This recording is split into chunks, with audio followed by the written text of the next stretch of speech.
नमस्कार प्रेक्षको, मी डॉक्टर विनया पितांबर Patil hello doctor या प्रायोजित कार्यक्रमात आपल्या सर्वांचं मनपूर्वक स्वागत करते। प्रेक्षको, प्रायोजित कार्यक्रमात आपण अनेक विषय घेत असतो, पण यासोबतच आपण आरोग्य विषयक आणि जनजागृतीसाठी सुद्धा अनेक विषय घेत असतो। प्रेक्षको, मानवाच्या प्रगतीसोबतच आरोग्याची प्रगती होणं सुद्धा ही खूप गरजेचं आहे आणि म्हणूनच खास आपण आजचा विषय निवडणार आहोत। थोडक्यातच आपण असंही म्हणू शकतो की आदि मानवापासून मानवाचे जे टप्पे झाले त्यात अनेक बदल घडले, पण त्यात एक आमूलाग्र बदल असा आपल्याला बदल दिसलेला आहे आणि तो म्हणजे मानवाची शेपटी जाऊन त्या जागी 33 मणक्यांची गादी तयार झाली। हा 33 मणक्याचा जो कणा आहे तो खरंच आपल्यासाठी फार महत्त्वाचा आहे। मुळातच हा कणा जेव्हा आपण म्हणतो तेव्हा त्या अनुषंगाने आपण आपली वाटचाल करतोय का हे सुद्धा बघणं गरजेचं आहे। या कण्यामुळेच आपल्या ज्या अलौकिक बुद्धी आहे त्याचा सुद्धा विकास झालेला आहे। मग थोडक्यातच ही अलौकिक बुद्धी आपल्याला अनेक प्रगतीकडे अनेक दिशांकडे वळत नेत असताना अनेक चुकीच्या सवयींकडे सुद्धा नेत असते। उदाहरणार्थ आपण म्हणून घ्यायचं झालं तर अनेक वेळ अनेक तासनतास खुर्चीवर बसून काम करणं, संगणकासमोर काम करणं, मोबाईलवर आपण बसून काम करतो, या सगळ्या मोबाईल समोर काम करत असताना पाठीच्या मणक्याचा खरंच आपल्याला आजार वाढताना दिसतात।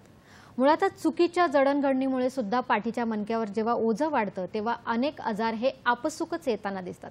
यातलाच एक महत्त्वाचा आजार म्हणजे मानदुखी सायटिका आणि याच आजाराविषयी आज आपण जाणून घेणार आहोत। म्हणूनच खास आपण आजचा विषय निवडलेला आहे मानदुखी सायटिका विना ऑपरेशन उपचार। पुन्हा आपण आपला विषय बघूया, मानदुखी सायटिका विना ऑपरेशन उपचार। प्रेक्षको, आजच्या विषयावर आपल्याला मार्गदर्शन करण्यासाठी लाभलेले आहेत डॉक्टर विराज भंडारी। नमस्कार डॉक्टर, हॅलो डॉक्टर मध्ये आपलं स्वागत आहे। नमस्कार प्रेक्षको, डॉक्टरांची माहिती अशी आहे, डॉक्टर विराज भंडारी ही आयुर्वेदाचार्य आहेत, मनका विकार तज्ञ तसेच कायरो प्रॅक्टिशनर तज्ञ आहेत।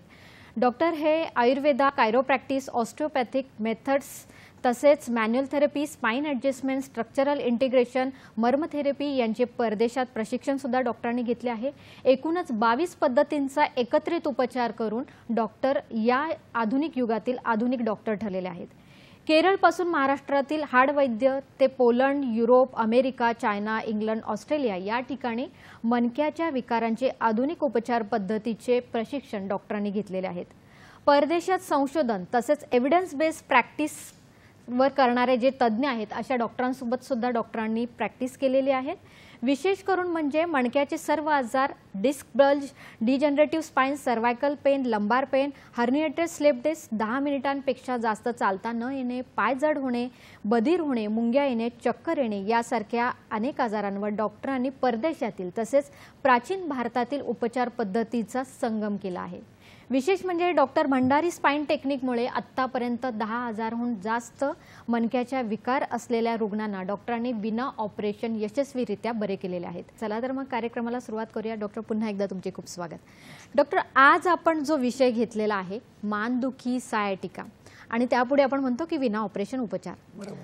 तुम्ही आयुर्वेदाचार्य सुद्धा आहात, तर आता एक थोडंसं जाणून घ्यायचं की तुम्ही 22 उपचार पद्धतींचा उपचार करून रुग्णांना बरं करतात।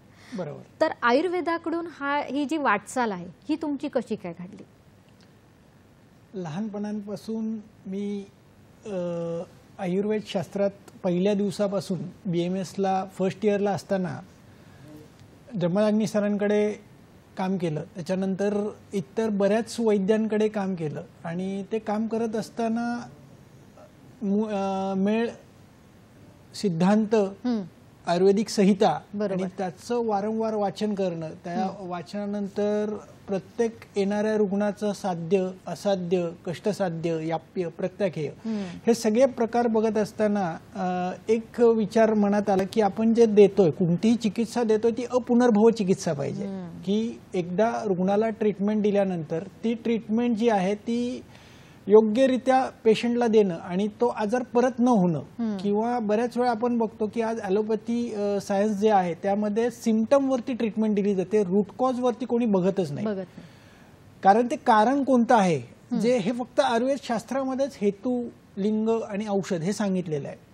ही वाटचाल करत असताना मी प्रथमतः केरळमध्ये काही दिवस मर्मचिकित्सा शिकलो. ते शिकत असताना बघितलं की तिथेही लोक बऱ्याच 200 रुग्ण तिथे ट्रीटमेंट घेतात आहे, परंतु ते एकाच पद्धतीने, पारंपरिक पद्धतीने ते सगळं चाललेलं आहे. त्यातल्या मी पुण्यात आल्यानंतर बघितलं की साधारण एक ती ट्रीटमेंट मी वापरल्यानंतर कळालं की अरे कुठेतरी मिसमॅच आहे, कुठेतरी आपल्याला हे समजायला पाहिजे की इव्हिडन्स बेस्ड ट्रीटमेंट पाहिजे. सायंटिफिक इव्हिडन्स बेस्ड ट्रीटमेंटसाठी मग मी एक्सरे काढणं, मग एक्सरे करत असताना ॲलोपॅथी लोक फ्रॅक्चर पुरताच विचार करत होते. मग त्याचा MRI काढणं, MRI मध्ये ते फक्त डिस्क बाहेर आलेली बघत होते. मग मला ते पटलं नाही. मग त्यानंतर माझा पहिला कोर्स मी चायनामध्ये केला, शांघायमध्ये. तिथे मी एक्सरे कसा रीड करायचा, ऑब्च्युरेटर फोरामेनचे डायमीटर कसे घ्यायचे, मनका हलतो म्हणजे काय, क्रायोप्रॅक्टरचं पहिलं प्रशिक्षण मी तिथं घेतलं. आणि त्याच्यानंतर माझी वाटचाल चालू झाली. ते तिथनं आल्यानंतर मी बऱ्याच लोकांचे एक्सरे इथं केले. मग त्यातले मला समजलं की मी क्रायोप्रॅक्टर दिल्यानंतर काय होत आहे. मग असं करत करत तो प्रवास माझा पुढे चालू राहिला. आणि त्याच्यानंतर मी पोर्तुगीज, इटलीला व्हिसरल मॅनिप्युलेशन चा कोर्स केला, फेशियल मॅनिप्युलेशनचा कोर्स केला. त्याच्यामध्ये 10 लेवल्स आहेत. ग्रॅव्हिटी बॅलन्स, एखाद्या पेशंटचं स्ट्रक्चर सरकलं, बऱ्याच वेळा पेशंट मानदुखी म्हणून आपल्याकडे येतो, कंबरदुखी म्हणून येतो, पण ते दुखत असताना कारण रूट कॉज जोपर्यंत आपल्याला समजणार नाही. मग नाडी परीक्षेत ते बदल बघितले की प्राणाची नाडी लागल्यानंतर काय होतं, उदानाची नाडी लागल्यानंतर काय होतं, समणाची नाडी लागल्यानंतर काय सिम्पटम्स पेशंटमध्ये दिसतात, हे एकत्रितप्रमाणे सगळं बघत गेलो. आणि त्याचा एव्हिडन्स बेस, प्रत्येक केस स्टडीचा एव्हिडन्स ठेवला. आणि त्यानंतर चेक केलं की अरे की हा रुग्ण का बरा झाला आणि हा का बरा झाला नाही. हे करत असताना मग त्याच्यामध्ये वेगवेगळे बदल करत गेलो. आणि त्या बदलामुळे आज असं झालं की माझ्याकडनं 16,000 रुग्णांची सेवा मला देता आली. आणि तो एक आनंद मला आहे की आज जे काम करतोय ते विना ऑपरेशन सिद्ध झालेलं आहे. आणि एक नवीन आपण म्हणू शकतो की डॉक्टर, तुमच्या जे प्रशिक्षण आहे त्या प्रशिक्षणातून, तुमच्या अभ्यासातून हे रुग्णांना विना ऑपरेशन आपण करू शकतो. डॉक्टर, आता आपण एक महत्त्वाच्या मुद्द्यावर घेऊया, कारण सायटिका म्हणजे काय हे सुद्धा जाणून घेणं महत्त्वाचं आहे. नुसतं कमरेतून दुखणं हे आपल्याला वाटतं, पण तुम्ही काय सांगणार आहात, सायटिका म्हणजे काय? सायटिका हा शब्द आपल्या घरात बऱ्याच रुग्णांच्या घरांमध्ये किंवा बऱ्याच फॅमिलीमध्ये ऐकायला मिळतो की मला सायटिका झालाय. पण नक्की सायटिका म्हणजे काय हेच रुग्णांना माहित नसतं. एखादा व्यक्ती, एखादा डॉक्टर त्यांना सांगून शकतो की तुम्हाला सायटिका झालाय. तर सायटिक नर्व जी आहे ती कुठेतरी पिंच होते. आणि ती पिंच होण्याचं कारण पहिलं आपण बघूयात. आता मनुष्य जीवन जे आहे तो सकाळी उठल्यापासून झोपेपर्यंत बऱ्याच हालचाली करतो. साधारण कमीत कमी तुम्ही जर बघितलं असेल प्रेक्षक, 600 हालचाली आपण करतो कमीत कमी. म्हणजे सकाळी बेडवरनं उठणं, मग दात घासणं, मग चालणं, मग जेवण करणं, नाश्ता करणं, त्यासोबत ऑफिसला जाणं, प्रवास करणं, परत घरी येणं. घरी आल्यानंतर आपण काही व्यायाम करतो, काही लोक वॉकिंग करतात, काही लोक मुवमेंट्स करतात, काही लोक घरातलं आवराआवरी करतात. या सगळ्या मुवमेंट करत असताना टॉर्क आणि फोर्स जर चुकला तर गादी कुठेतरी ती बाहेर येते. एका सेकंदामध्ये 3 मुवमेंट जर केल्या तर गादी ही बाहेर पडते. आणि तो न्यूक्लियस पल्पस म्हणजे काय हे बघा, मी इथे एक स्ट्रक्चर दाखवायला आणलेलं आहे. न्यूक्लियस पल्पस म्हणजे काय, ही जी गादी आहे त्याच्या मध्यभागी न्यूक्लियस पल्पस आहे रेड कलर मध्ये, आणि त्याच्या बाजूला एन्युलस फायबर, पाण्याची गादी. न्यूक्लियस पल्पस हा 80% भाग जेली सारखा आहे. तो भाग तुम्ही जर एका वेळेस 3 मुवमेंट जर केल्या fast, quick sudden of action मध्ये कुठल्याही पेशंटनी जर मुवमेंट केली तर ती गादी बाहेर येते, न्यूक्लियस पल्पस बाहेर येतो या पद्धतीने. हे बघा, आणि तो न्यूक्लियस पल्पस बाहेर आल्यानंतर उजव्या बाजूनी बाहेर आला तर उजव्या साईडची सायटिक नर्व पिंच होते, डाव्या साईडनी बाहेर आला तर डाव्या साईडची सायटिक नर्व पिंच होते. त्याच्यामध्ये 5 प्रकारचे ग्रेडेशन आहेत. पहिलं ग्रेडेशन जे आहे त्यामध्ये पेशंटने quick sudden of action movement केल्यामुळे, टॉर्क आणि फोर्स वाढल्यामुळे गादी बाहेर पडते. फर्स्ट डिग्रीला गादी बाहेर पडली तर पेशंटला फक्त पेन असतं. सेकंड डिग्रीला जेव्हा ग्रेड 2 मध्ये पेशंटला मॉर्निंग स्टिफनेस, सकाळी उठल्यानंतर कंबर कडक होते आणि थोडंसं दुखतं. तिसऱ्या स्टेजला गादी जेव्हा बाहेर येते त्यावेळेस सायटिक नर्व वरती पिंच होते, म्हणून त्याला सायटिका म्हटलं जातं. त्या कंडिशनमध्ये पेशंटला L4ला L3 मधनं जर गादी बाहेर आली तर पेशंटची मांडी दुखते. L4 मधनं गादी बाहेर आली तर पेशंटचा पिंडरीचा बाहेरचा भाग दुखतो. आणि L5 S1 मधनं गादी बाहेर आली, उजव्या साईडने आली तर उजव्या बाजूला, डाव्या साईडने आली तर डाव्या बाजूला पेशंटला मुंग्या यायला चालू होतात. ते पण कमरेपासून हॅमस्ट्रिंग मसल मागच्या बाजूने आणि पिंडरीचा काही भाग. त्याचबरोबर ग्रेड 5 ला पेशंटला नमनेस येतो. ग्रेड 6 मध्ये पेशंटला फुट ड्रॉप, पायातली चप्पल निसटते, समजत नाही की चप्पल घातली की नाही. बरोबर. ग्रेड 7 ला युरिन कंट्रोल जातो, लघवीचा कंट्रोल जातो किंवा संडासचा कंट्रोल जातो. आणि पुढे जाऊन मसल वास्टिंग आणि पायातली पूर्ण ताकद कमी होते. हा सायटिकाचा प्रवास पेन चालू झाल्यापासून पायातली ताकद म्हणजे लकवा मारणे किंवा पायातली पूर्ण जीव जाणे इथपर्यंत हा सायटिकाचा प्रवास आहे. त्यामुळे सायटिका ज्यांना आहे किंवा अशा प्रकारची लक्षणे, घरात बसायचं नाहीये, योग्य वैद्यांकडे जाऊन तुम्ही उपचार करायचे आहेत. नक्कीच. प्रेक्षको, आता आपण आयुर्वेदाकडून आपण अनेक गोष्टी ऐकून घेतलेल्या आहेत की आपली दिनचर्या चुकलेली आहे. डॉक्टरांनी सुद्धा आपल्याला सांगितलेली आहेत की त्याच्या मागची कारणं काय काय. पण यासोबतच आपल्याला जाणून घ्यायचं की डॉक्टर अनेक 22 ज्या पद्धती आहेत त्यांचा वापर करतात आणि रुग्णांना कसे बरे करतात हेही आपण बघूया. पण इथे वेळ झाली एका छोट्याशा विश्रांतीची. कुठेही जाऊ नका, बघत राहा कार्यक्रम हॅलो डॉक्टर.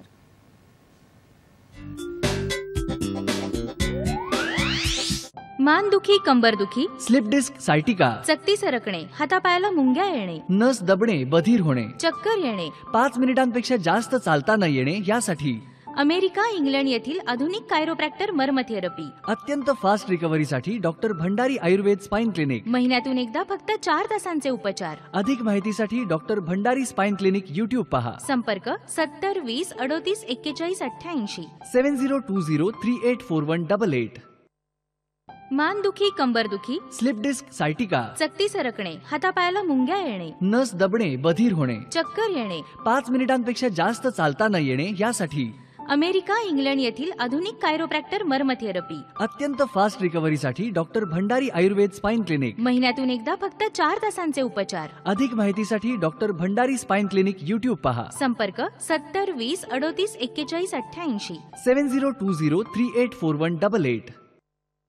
मानदुखी, कंबरदुखी, स्लिप डिस्क, सायटिका, चकती सरकणे, हातापायाला मुंग्या येणे, नस दबणे, बधीर होणे, चक्कर येणे, 5 मिनिटांपेक्षा जास्त चालता न येणे यासाठी अमेरिका, इंग्लंड येथील आधुनिक कायरोप्रॅक्टर मर्म थेरपी. अत्यंत फास्ट रिकव्हरीसाठी doctor Bhandari Ayurveda spine clinic. महिन्यातून एकदा फक्त 4 तासांचे उपचार. अधिक माहितीसाठी doctor Bhandari spine clinic YouTube पहा. संपर्क 70 20 38 41 88. 7020384188.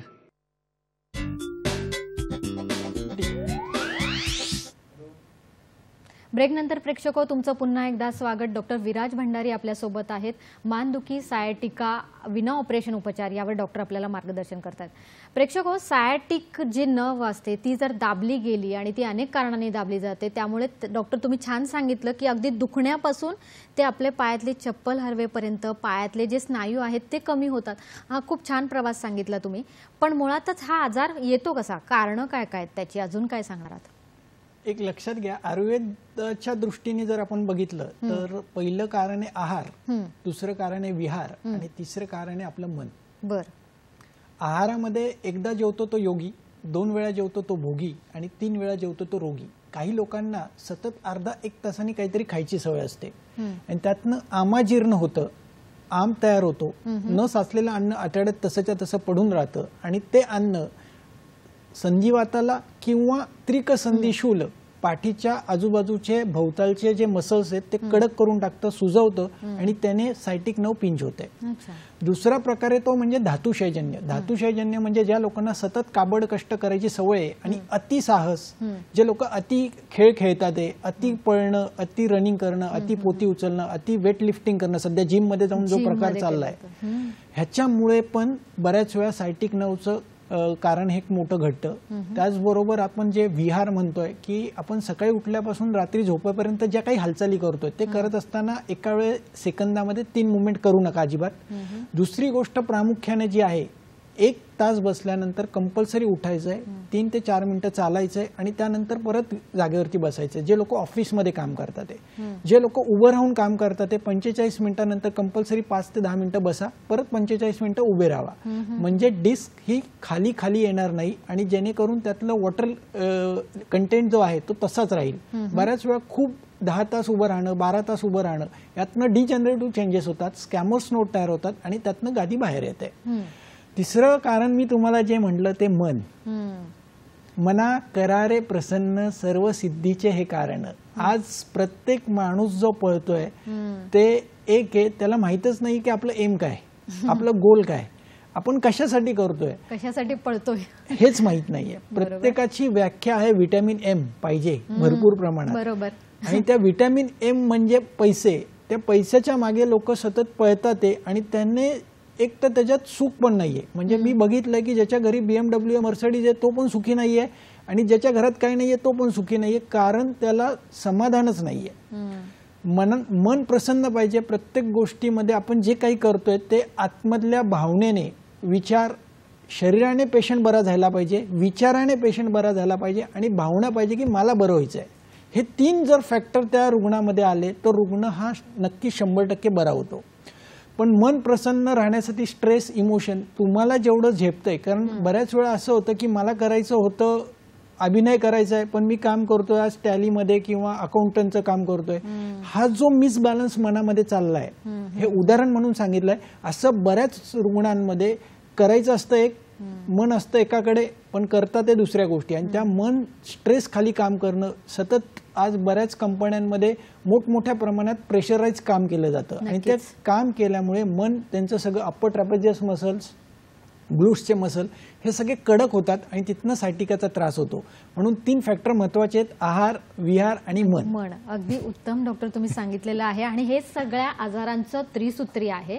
हे जर तुम्ही सांभाळलं तर बरेचसे आजार डॉक्टर आपल्याला टाळता येतात. बरोबर. डॉक्टर, आज आपण सायटिका विषय म्हणतो आहे आणि इथे लक्षणं सुद्धा तुम्ही अजून सांगितलेली आहेत. अजून काय सांगणार आहात की रुग्णांना कसं वाटतं की प्राथमिक अगदी लक्षणांपासून ते पुढे वाढत जाणार आहे? एक लक्षात घ्या, लक्षणं तर मी सांगितली, त्याबरोबर निदान गरजेचं आहे. आता हे सायटिकाचं निदान जे आहे ते खूप गरजेचं आहे आणि ते निदानाची जी पद्धत आहे, आपण महाराष्ट्रातल्या सगळ्या वैद्यांकडे, बऱ्याच वैद्यांकडे मी कामं केली, त्याच्यासोबत प्राचीन ऑर्थोपेडिक डॉक्टरांकडे मी कामं केली आणि त्याच्यानंतर भारताच्या बाहेर जे मॅन्युअल थेरपी केल्या जातात, जसं क्रायरोप्रॅक्टर आहे, ऑस्टिओपॅथ आहे, मॅन्युअल थेरपीमध्ये स्ट्रक्चरल इंटिग्रेशन आहे, व्हिसरल मॅनिप्युलेशन, क्रेनिओसॅक्रल थेरपी, या सगळ्या थेरपींचा संगम करून स्पाईनसाठी काय निदान करता येईल अशी एक इंटिग्रेटेड पद्धत आम्ही डेव्हलप केली. ज्याच्यामध्ये पहिलं मी तुम्हाला सांगतो, हे नर्वोस्कोप नावाचं मशीन आहे. अच्छा.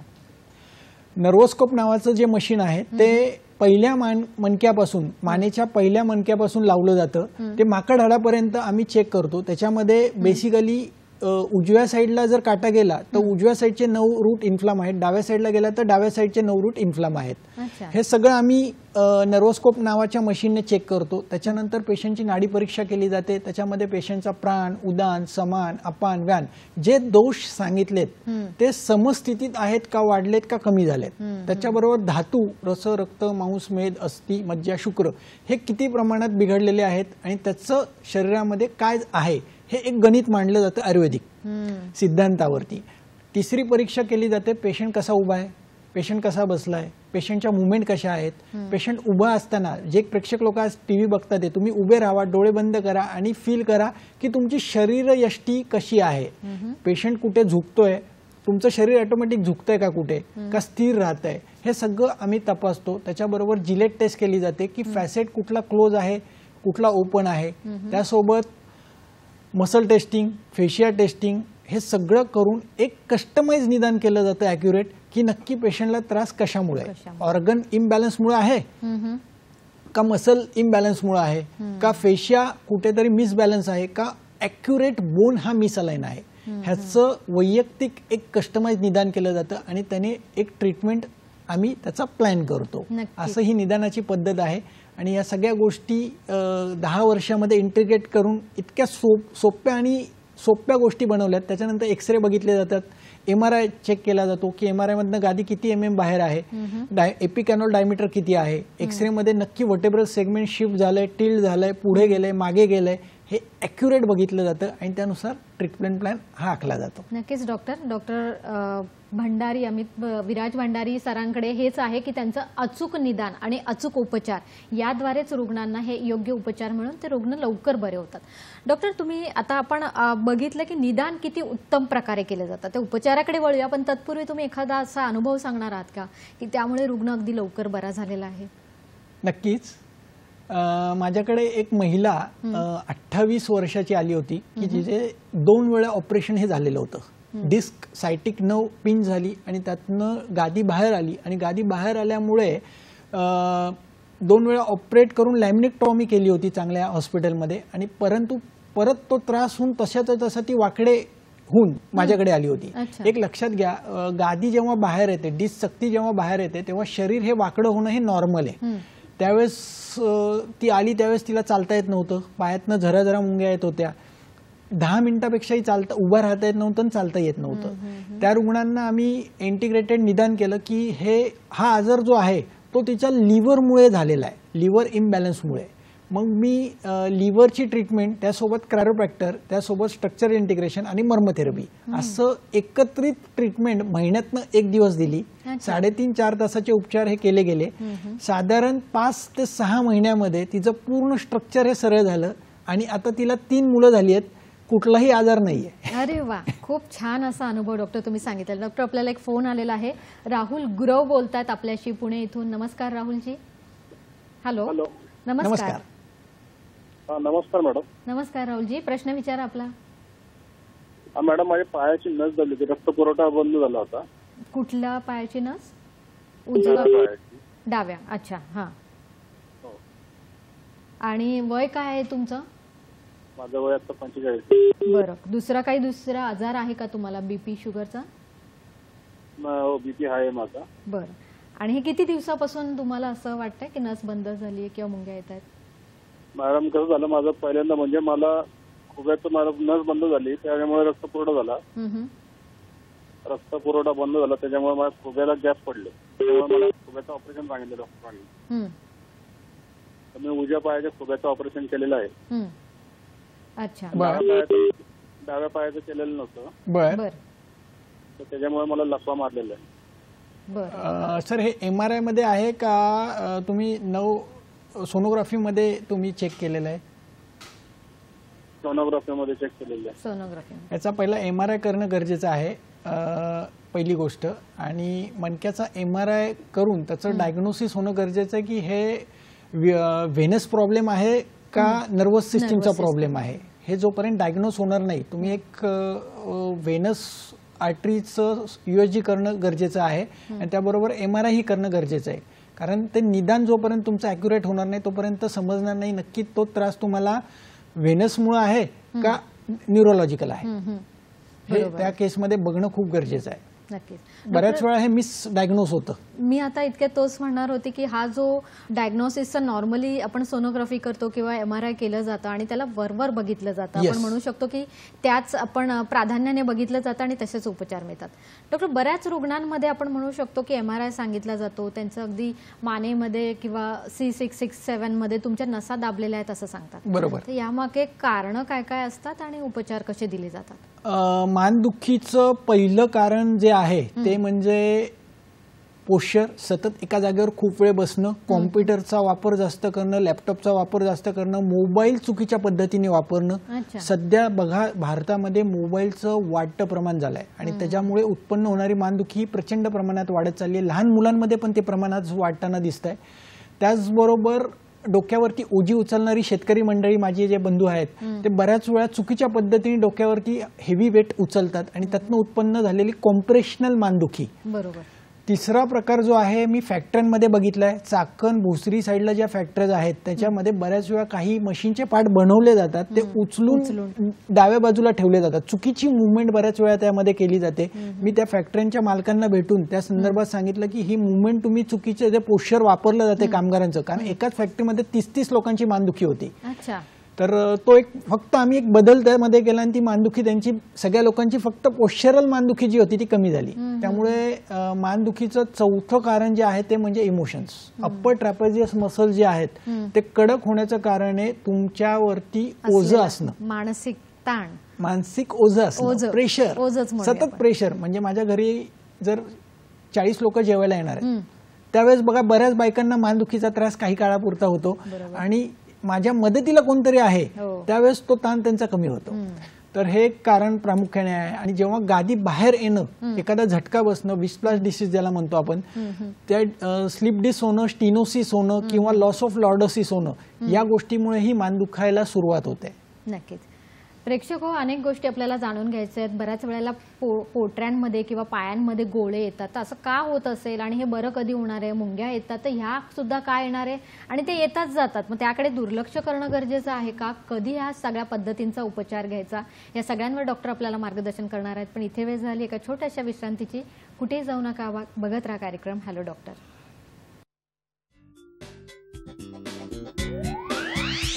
मानदुखी, कंबरदुखी, स्लिप डिस्क, सायटिका, चकती सरकणे, हातापायाला मुंग्या येणे, नस दबणे, बधीर होणे, चक्कर येणे, 5 मिनिटांपेक्षा जास्त चालता न येणे, यासाठी अमेरिका, इंग्लंड येथील आधुनिक कायरोप्रॅक्टर मर्म थेरपी. अत्यंत फास्ट रिकव्हरीसाठी doctor Bhandari Ayurveda spine clinic. महिन्यातून एकदा फक्त 4 तासांचे उपचार. अधिक माहितीसाठी doctor Bhandari spine clinic YouTube पहा. संपर्क 70 20 38 41 88. 7020384188.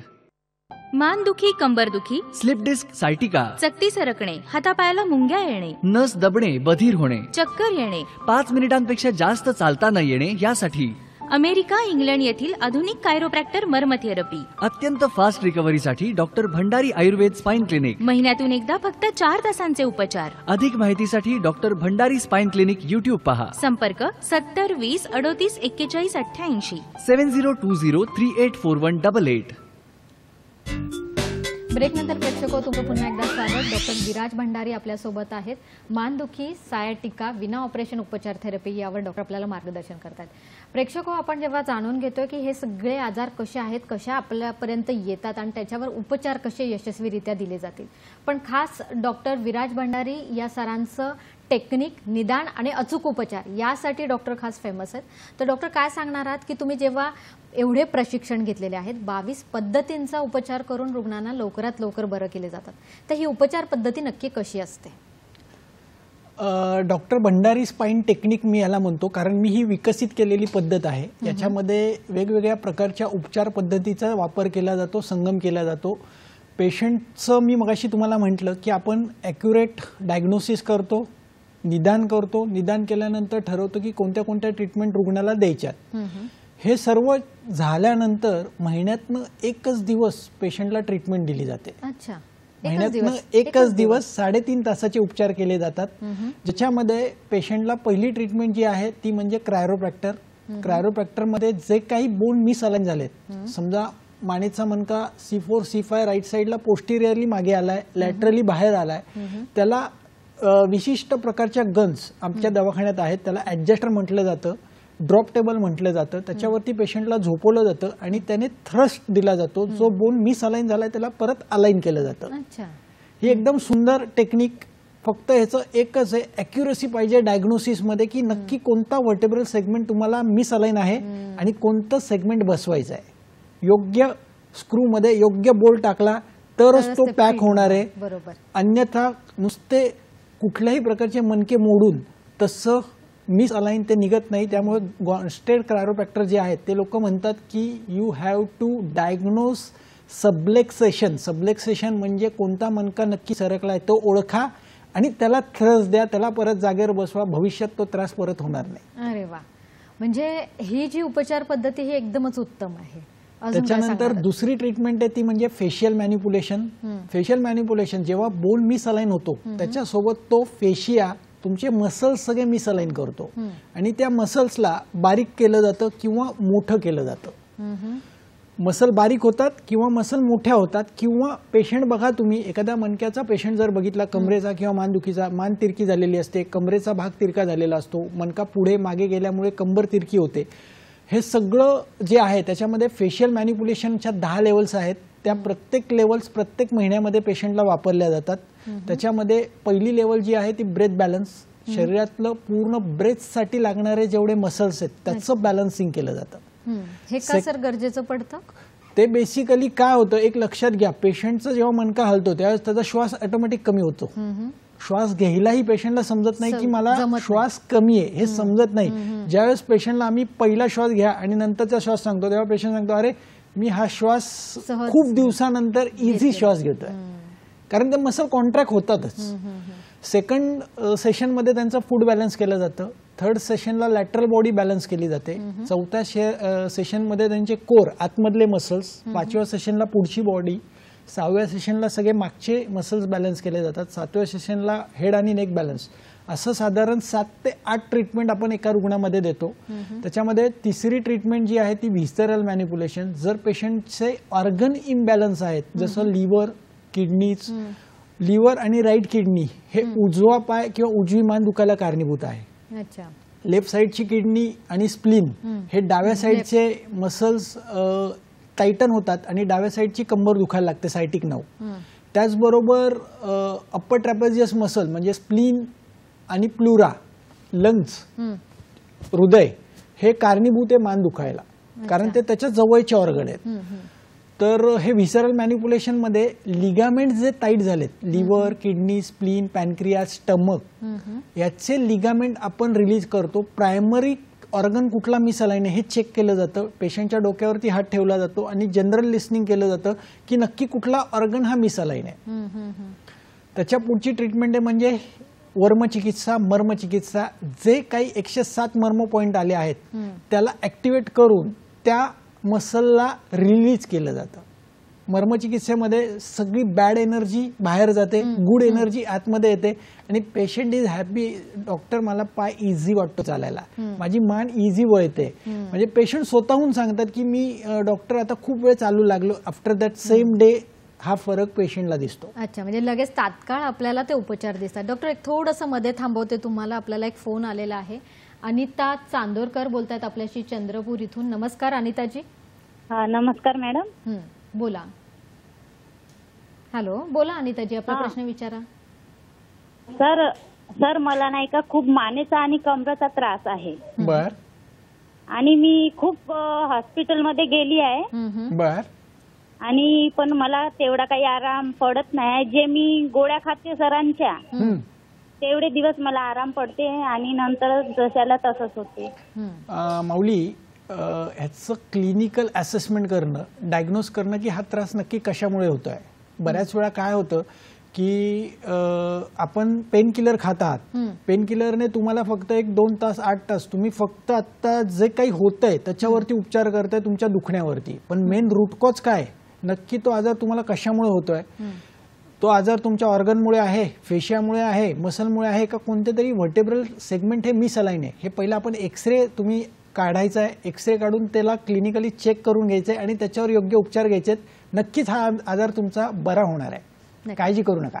डॉक्टर, आता अगदी त्या महिला आहेत आणि बऱ्याच महिलांना अनेक, जसं तुम्ही सांगितलं की चुकीच्या पद्धतीने हालचाल केल्यामुळे अनेक वेळेला आजार दिसून येतो. तर आता महिलांसाठी तुम्ही काय सांगणार आहात थोडक्यात, की त्यांनी थोडं काय लक्ष दिलं पाहिजे, कारण त्यांना मानदुखी आणि कंबरदुखी ही बऱ्याच महिलांमध्ये असते. बरोबर आहे. महिलांनी पहिलं लक्ष दिलं पाहिजे की योग्य आहार योग्य वेळी घेतला पाहिजे. अच्छा. आज बऱ्याच महिला मी बघतोय की त्या किचनमध्ये सकाळी टिफिन करण्यापासून ते मुलांचा टिफिनसाठी वेगळी वेळ, नवऱ्याच्या टिफिनसाठी वेगळी वेळ, त्याच्यामुळे ते स्वतःचं आरोग्य हे नेहमीच लक्ष देत नाही. आणि ते डबा बनवत असताना बऱ्याच वेळा त्यांना वेग आलेला असतो, संडासला लागलेली असते, संडास पकडून ठेवतात आणि ती संडासचा वेग संडासला न गेल्यामुळे बऱ्याच वेळा कमरेच्या आजूबाजूचे मसल हे कडक होतात आणि इंटेस्टायनल म्हणजे तुमचं सिकम आणि सिग्मॉइड कोलन याच्यामध्ये मलाचं काठिण्य जमतं आणि त्यातनं त्यांना कंबर दुखायला त्रास होते.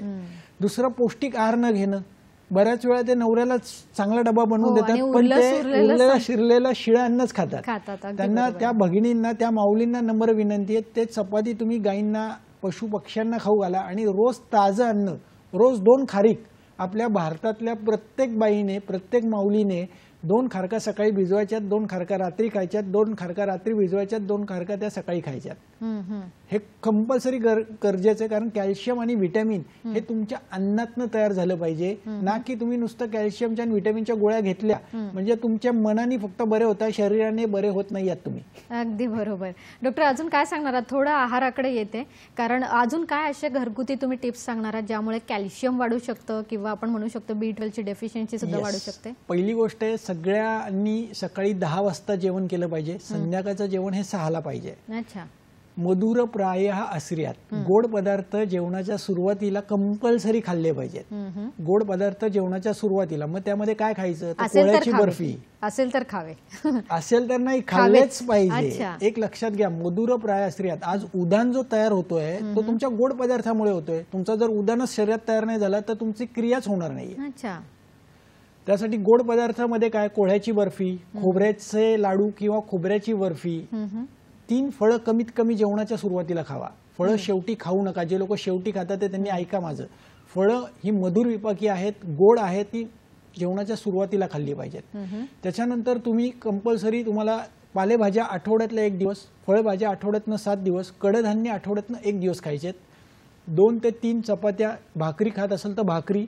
ज्यांना मलावष्टंभ आहे किंवा पोट साफ होत नाही त्यांनी एरंडाचं तेल 2 ते 3 चमचे कणकेच्या पिठात मिक्स करून त्याच्या चपात्या बनवून खायच्यात.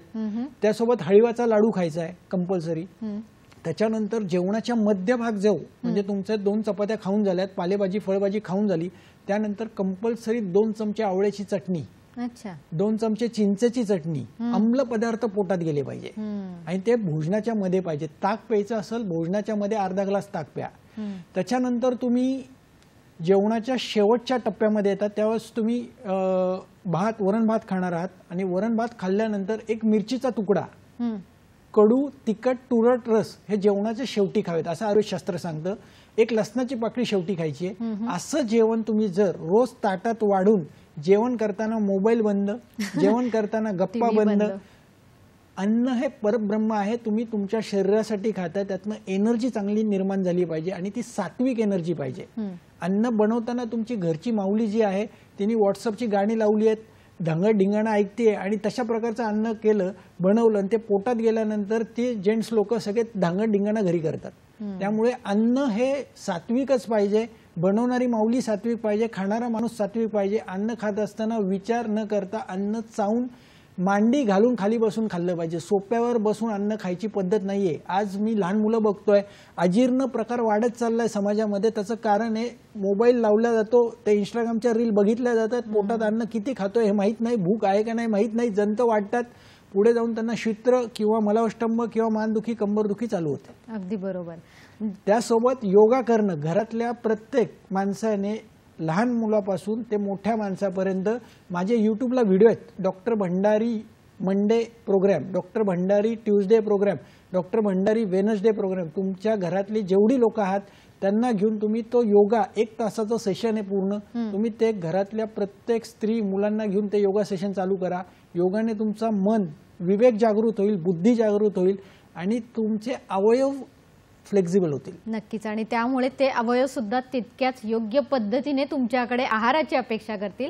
इथूनच तुमच्या आरोग्याची गुरुकुली सुरू होईल. डॉक्टर, आपण अजून चर्चा करणार आहोत. प्रेक्षक, आपण अजून जाणून घेणार आहोत की डॉक्टरांची उपचार पद्धती कशी आहेत, रुग्ण किती दिवसात बरे होतात, किती खर्च येतो, हे सुद्धा आपल्याला जाणून घ्यायचं आहे. पण इथे वेळ झाली एका छोट्याशा विश्रांतीची. कुठेही जाऊ नका, बघत राहा कार्यक्रम हॅलो डॉक्टर. मानदुखी, कंबरदुखी, स्लिप डिस्क, सायटिका, चकती सरकणे, हातापायाला मुंग्या येणे, नस दबणे, बधीर होणे, चक्कर येणे, 5 मिनिटांपेक्षा जास्त चालता न येणे यासाठी अमेरिका, इंग्लंड येथील आधुनिक कायरोप्रॅक्टर मर्म थेरपी. अत्यंत फास्ट रिकव्हरीसाठी doctor Bhandari Ayurveda spine clinic. महिन्यातून एकदा फक्त 4 तासांचे उपचार. अधिक माहितीसाठी doctor Bhandari spine clinic YouTube पहा. संपर्क 70 20 38 41 88. 7020384188. मानदुखी, कंबरदुखी, स्लिप डिस्क, सायटिका, चकती सरकणे, हातापायाला मुंग्या येणे, नस दबणे, बधीर होणे, चक्कर येणे, 5 मिनिटांपेक्षा जास्त चालता न येणे यासाठी अमेरिका इंग्लंड येथील आधुनिक कायरोप्रॅक्टर मर्म थेरपी. अत्यंत फास्ट रिकव्हरीसाठी doctor Bhandari Ayurveda spine clinic. महिन्यातून एकदा फक्त 4 तासांचे उपचार. अधिक माहितीसाठी doctor Bhandari spine clinic YouTube पहा. संपर्क 70 20 38 41 88. 7020384188.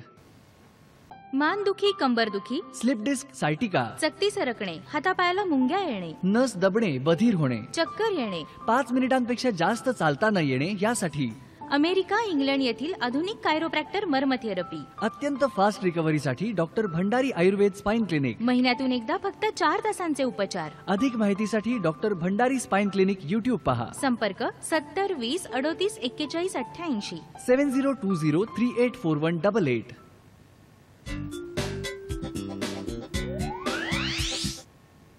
ब्रेकनंतर प्रेक्षको तुमचं पुन्हा एकदा स्वागत. डॉक्टर विराज भंडारी आपल्यासोबत आहेत. मानदुखी, सायटिका, विना ऑपरेशन उपचार यावर डॉक्टर आपल्याला मार्गदर्शन करतात.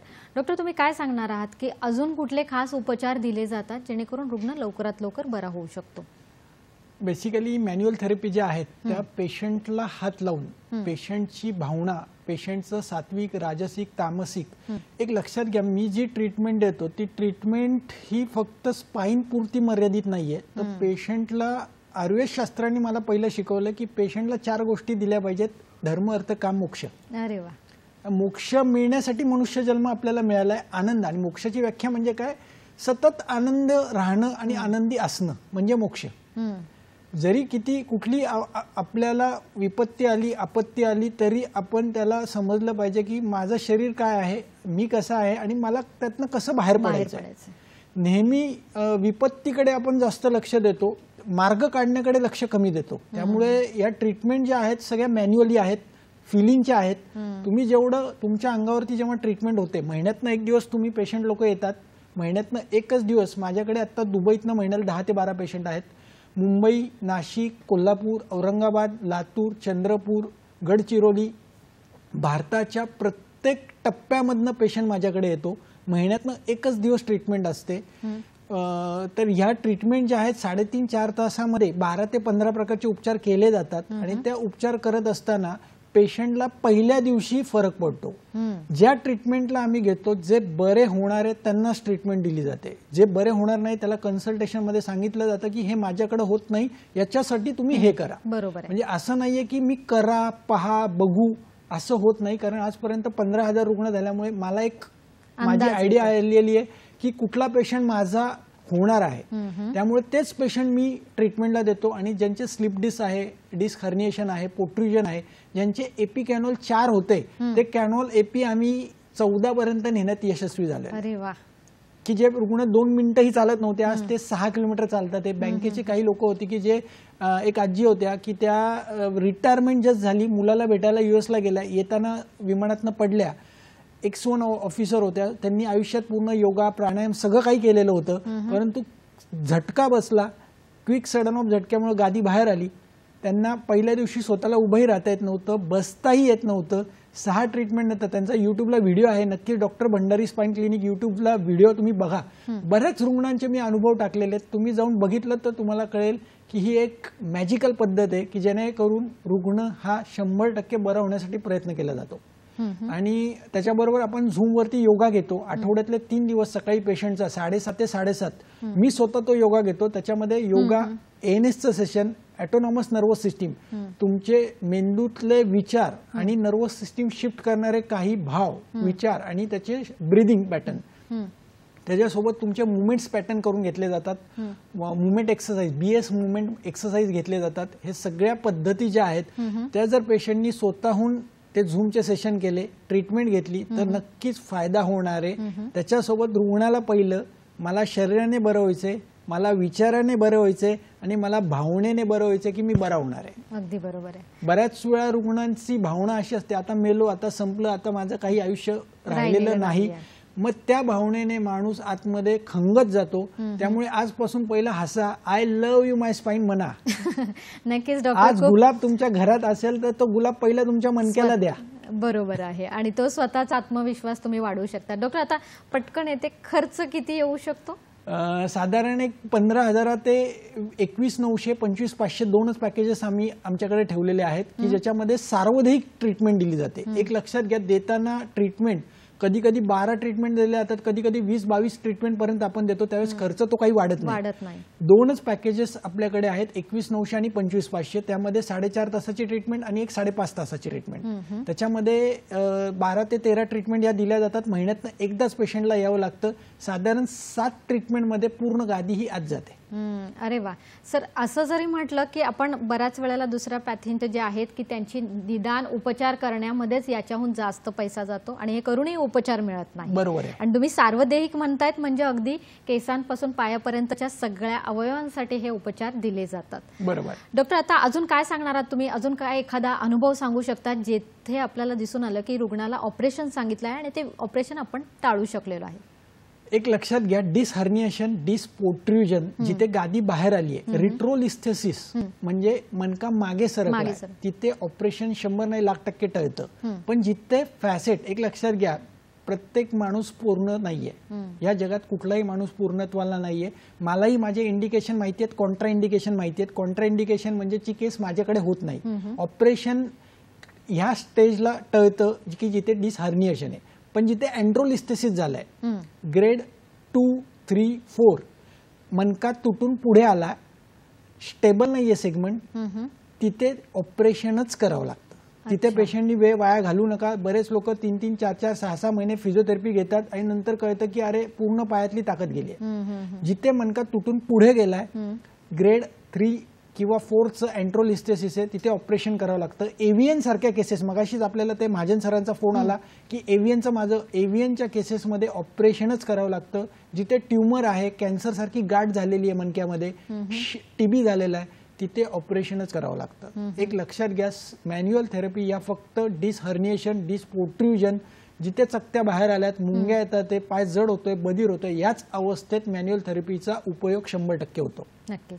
इथे डॉक्टर थोडं वयाचं बंधन आपल्याला जाणवू शकतं का? नक्कीच जाणवतं. एक लक्षात घ्या, वयस्कर व्यक्तींमध्ये हे थोडक्यात आपल्याला जास्त दिसून येतं. बेसिकली माझ्याकडे आता 3 वर्षाच्या पासून ते 70 वर्षापर्यंत आम्ही काम करतो. 70च्या पुढच्या पेशंटला मी ट्रीटमेंट देत नाही, कारण डिजनरेटिव्ह चेंजेस खूप असतात. त्यांच्यामध्ये फक्त आयुर्वेदिक औषधं सांगितली जाते. मॅन्युअल थेरपी जी आहे ती बिलो 70 एज मध्येच जास्त फायदेशीर दिसते. कारण आफ्टर 70 एक तर त्या लोकांना हालचालींमध्ये मंदावता असते, ते लोक व्यायाम करत नाहीत, ते लोक मनानेच थकलेले असतात. त्यामुळे बऱ्याच वेळा भावनाही त्यांची असते की मला बरंच होणार नाही काही केलं तरी. म्हणजे धन्वंतरीने अमृत दिलं तरी ते लोक बरी होत नाही, कारण जर त्यांच्यामध्ये विश्वास नसेल तर वयाच्या 70च्या अलीकडचे पेशंट हे 100% बरं होण्यासाठी मी बघितलेत आणि ते झालेले आहेत. 70 नंतरच्या रुग्णांना एक थोडेसे किरकोळ व्यायाम त्यांनी करावेत आणि त्याच्यासोबत काही आयुर्वेदिक औषधं खाल्लीत तर त्यांना नक्कीच आराम मिळेल. नक्की. डॉक्टर, आता कुठल्या लोकांनी करू नये हे तुम्ही सांगितलंच आहे, पण आता तरुण जेव्हा मुलं आहेत जी बाईकने जास्त प्रवास करतात किंवा खड्डे आहेत, रस्ते आहेत, अति काम केलं जातं, तर अशा वेळेला तुम्ही काय सांगणार आहात की या पद्धतीची म्हणजे उपचार पद्धती ही कधी घेण्यात यावी? एक लक्षात घ्या, उपचार घेण्याआधी पहिलं तुम्ही सगळं प्रेक्षकांनी, जेवढे लोक आज टीव्हीवरती बघतात ते डीडी सह्याद्रीवरती, त्यांनी posture program doctor Viraj Bhandari YouTube हा चॅनल जाऊन बघा. तिथे कसं उठायचंय, कसं बसायचंय, खाली पडलेली वस्तू कशी उचलायची आहे, झोपताना गादी कशी असावी, पिलो कसा असावा, हे सगळं वैयक्तिक 1 तासाचं लेक्चर आहे. आता आपल्याला वेळ कमी आहे त्याच्यामुळे मी हे सगळं काही इथे सांगू शकत नाही. तुम्ही युट्यूबला जावा, तिथे पूर्ण पोश्चर प्रोग्रामचा व्हिडिओ आहे. त्याचबरोबर मी आता तुम्हाला जे सांगितलं, आहार कसा पाहिजे, डाएट कसा पाहिजे, ह्याचाही अख्खा व्हिडिओ आम्ही तिथे बनवलाय. Diet doctor Viraj Bhandari YouTube, हे सगळं तुम्ही जाऊन तिथे बघा. आणि यंग जनरेशननी पण अतिसाहसी कामं करणं हे पहिलं टाळलं पाहिजे. तुम्ही तुमचा विवेक जागृत ठेवा की मी कुठली गोष्ट करू शकतो आणि करू शकत नाही. अति तिथं माती आहे. अगदी बरोबर आहे. त्याच्यामुळे मणक्याच्या आजारामध्ये एका वेळेस 3 मुवमेंट करणं, खूप वेळ जागेवरती बसणं, खूप उचल, बऱ्याच वेळा दिवाळी दसऱ्याच्या कामामध्येच बऱ्याच लोकांचे आजार निर्माण, गॅसचं सिलेंडर उचलणं, पोतं उचलणं, या गोष्टी जर जाणीवपूर्वक विवेकाने केल्या तर नक्कीच त्रास होणार नाही. नक्कीच. डॉक्टर, एक आयुर्वेदाचार्य आहात म्हणून अगदी थोडक्यात विचारते की आपल्याकडे वेळ कमी आहे, तुम्ही लोकांना सगळ्यांना काय सांगणार आहात की पाठीचा मणका चांगला ठेवण्यासाठी कुठल्या गोष्टी या त्यांनी केल्याच पाहिजे? पहिली गोष्ट आहे, मन प्रसन्न ठेवा, आनंदी राहिलं पाहिजे. वेळेवर जेवण केलं पाहिजे, वेळेवर झोप घेतली पाहिजे, आणि तिसरं वेगानं आमच्या अष्टांग हृदय 6वा अध्याय जो आहे त्याच्यामध्ये त्यांनी सांगितलंय की तुमचे वेग जे आहेत, तुम्हाला संडास लागली संडासला जावा, लघवी लागली लघवीला जावा, शिंक आली तर शिंक काढा, अडवून ठेवू नका. हेच जर तुम्ही पाळलं तर तुमची आजार निर्मिती होणारच नाहीये. भूक लागली तर जेवायची, वेळ झाली म्हणून जेवू नका. तुम्हाला तहान लागली तर पाणी प्या. विनाकारण सकाळी उठल्यावर आज बरेच मंडळी 2-2, 3-3 ग्लास पाणी पितात, त्यातनं एक मानदुखीचा त्रास चालू होतो. अगदी आहार, विहार आणि मन हे 3 जर व्यवस्थित असेल तर माणसाला, आणि व्यायाम, योग्य व्यायाम, योग्य म्हणतोय मी, अति व्यायाम नाही, योग्य व्यायाम हे जर असेल तर नक्कीच मणक्याच्या आजारातनं मुक्तता होऊ शकते आणि हे आपण लवकरात लवकर बरे करू शकतो होणारे आजार. प्रेक्षको, असं म्हटलं जातं पाठीचा मणका हा आपल्या शरीराचा आधार आहे, पण सध्याच्या काळात हा पाठीचा मणका आपल्या भविष्यासाठी सुद्धा खूप गरजेचा आहे. कारण हात जर स्ट्रॉंग राहिला, हात जर नीट राहिला तर आपले अनेक आजार हे आपण टाळू शकतो. आज आपण हेच जाणून घेतलेलं आहे की डॉक्टर भंडारी यांच्यातर्फे टेक्निकतर्फे अनेक आजार आहेत जे विना ऑपरेशन आपण उपचार घेऊन बरे करू शकतो. डॉक्टर, तुम्ही इथे आलात आणि आम्हाला खूप छान अशी माहिती दिली, त्याबद्दल हॅलो डॉक्टर तर्फे, मुंबई दूरदर्शन तर्फे आणि आमच्या प्रेक्षकांतर्फे मी आपले आभार मानते. धन्यवाद. धन्यवाद. धन्यवाद.